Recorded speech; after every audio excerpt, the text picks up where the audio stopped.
Hello बच्चों, चलिए प्रश्न को पढ़ते हैं।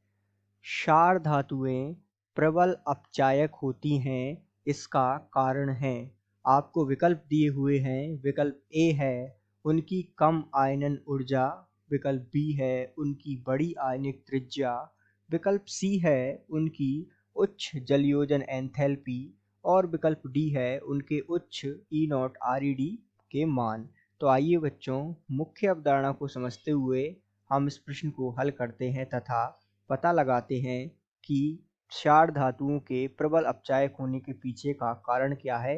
इस पर विस्तार पूर्वक चर्चा करते हैं। तो सबसे पहले आइए हम समझते हैं मुख्य अवधारणा। तो जैसा कि हम जानते हैं, प्रश्न अनुसार कहा है कि क्षार धातुएं जो होती हैं वो प्रबल अपचायक होती हैं।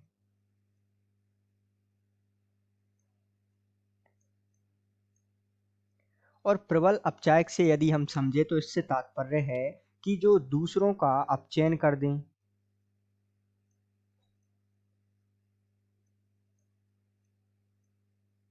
तथा स्वयं का क्या कर लें, ऑक्सीकरण कर दें। दूसरों का अपचयन करके स्वयं का ऑक्सीकरण कर लें, उन्हें जो है हम अपचायक के नाम से जानते हैं।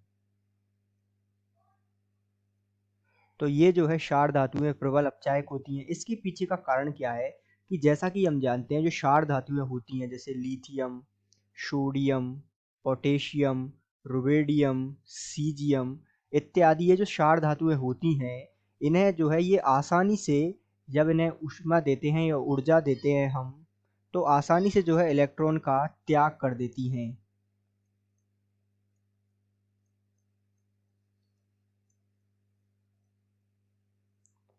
और जैसे जैसे हम वर्ग में नीचे आते जाते हैं, ये जो है प्रक्रिया आसानी से होती जाती है। सीजियम तो बहुत ही कम ऊर्जा देने पर आसानी से इलेक्ट्रॉन दान कर देता है और जो है स्वयं ऑक्सीकृत हो जाता है। तो जैसा कि हम जानते हैं, ऐसा क्यों होता है? ऐसा इसलिए होता है कि जो क्षार धातुएं होती हैं,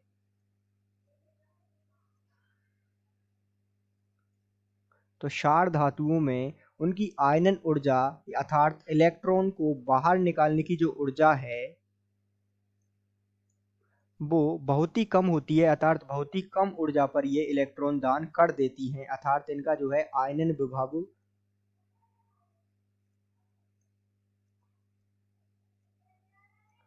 क्या होता है, बहुत ही कम होता है। इस कारण से ये जो है आसानी से इलेक्ट्रॉन दान कर देते हैं, अर्थात आसानी से जो है इलेक्ट्रॉन त्याग कर ऑक्सीकृत हो जाते हैं और दूसरों को जो है अपचयित कर देते हैं। तो इस प्रकार हम कह सकते हैं कि उनकी कम आयनन ऊर्जा के कारण ये जो है प्रबल अपचायक होते हैं। तो हम कह सकते हैं कि दिए गए प्रश्न का सही उत्तर विकल्प ए है। आशा करते हैं आपको समझ आया होगा। धन्यवाद।